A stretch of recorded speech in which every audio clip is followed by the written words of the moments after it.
Con su permiso, diputada presidenta, desde esta tribuna saludo a todas y todos los presentes, diputadas, diputados, medios de comunicación, personal del Congreso y a quienes nos siguen a través de las diferentes plataformas digitales.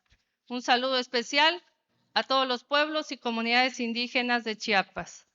El 11 de noviembre del presente año se dio lectura ante esta asamblea la iniciativa de ley de consulta previa, libre e informada para los pueblos y comunidades indígenas y afromexicanas del estado de Chiapas.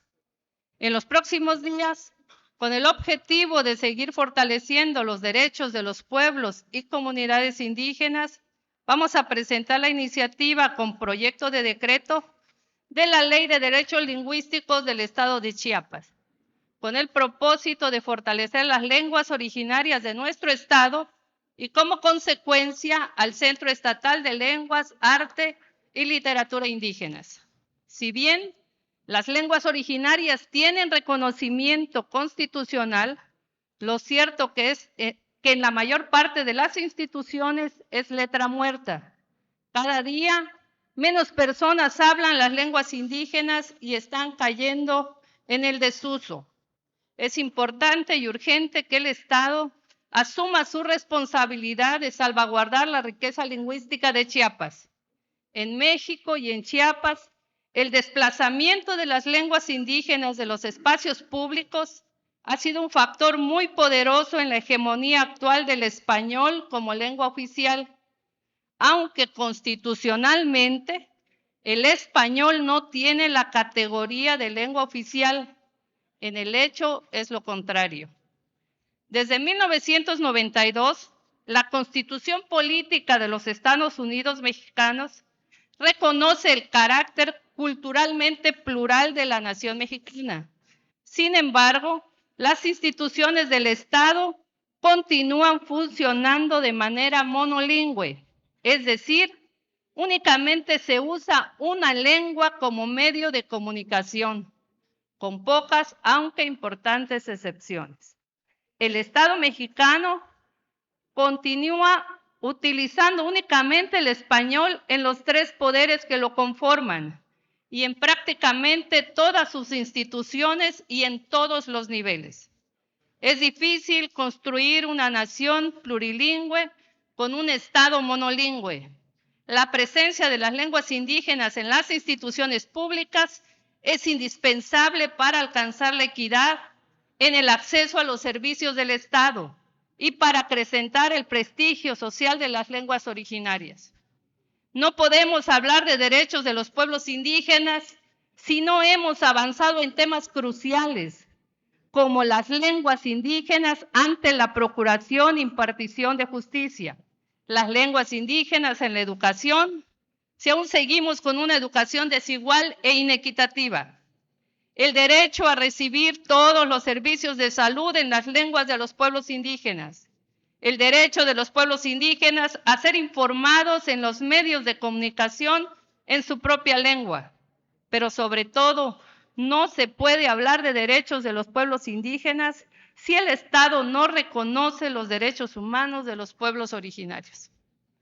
Con la llegada de la Cuarta Transformación, en México tenemos la posibilidad y obligación de hacer justicia a todos los pueblos.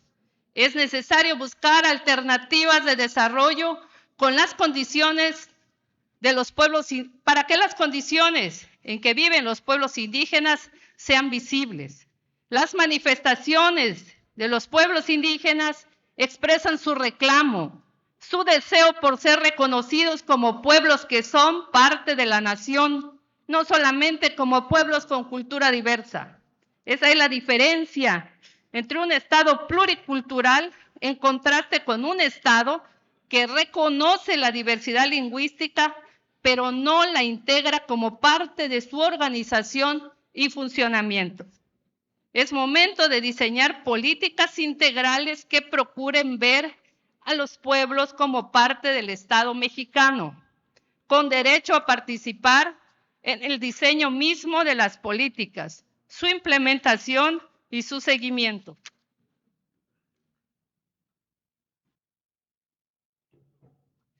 Por ello, hemos considerado homologar la Ley General de Derechos Lingüísticos de los Pueblos Indígenas para proponer en nuestro estado la Ley de Derechos Lingüísticos del estado de Chiapas.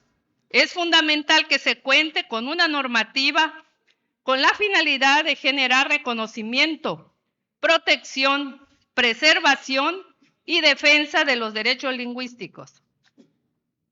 Se pretende reconocer en esta ley la existencia de dos familias lingüísticas dentro del territorio chiapaneco, que son el maya y el mijezoque, de las cuales se derivan las siguientes agrupaciones lingüísticas: el acateco, chol, chuj, jacalteco, quiché, lacandón, mam, catoc, canjobal, teco, tojolabal, celtal, tzotzil y zoque. Según datos proporcionados por el Instituto Nacional de las Lenguas Indígenas, en México, tan solo 562,000 personas hablan el celtal, 531,000 el tzotzil, 210,000 el chol, 66,000 el tojolabal, 59,000 el zoque. Y ahí empieza lo triste. 8,000 el mam, 6,000 el canjobal, 3,000 el chuj, 2,000 el acateco, 700 el lacandón, 300 el jacalteco, 200 el quiché, 100 el catoc o mochó y 50 el teco. Los avances en las normas y políticas federales no han ido al mismo ritmo que los avances en las realidades que enfrentan día a día nuestros pueblos y comunidades indígenas y afromexicanas.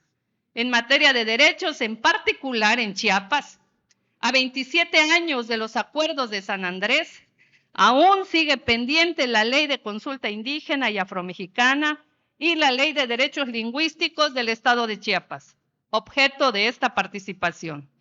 La iniciativa que propondremos es una ley específica para los pueblos y comunidades indígenas que prioriza la lengua como eje primordial para el desarrollo. Debemos forjar lazos entre el Estado y pueblos indígenas. Debemos reconocerlos como sujetos fundamentales en el actual proceso de la Cuarta Transformación Nacional y estatal y municipal, porque son nuestra raíz y origen. Nos han demostrado una lucha incansable por ser reconocidos sus derechos. Para garantizar una nueva relación entre el Estado, debemos crear las condiciones necesarias y no simuladas de que los pueblos indígenas y afromexicanos deciden su propio destino. ¿Es cuánto, diputada vicepresidenta?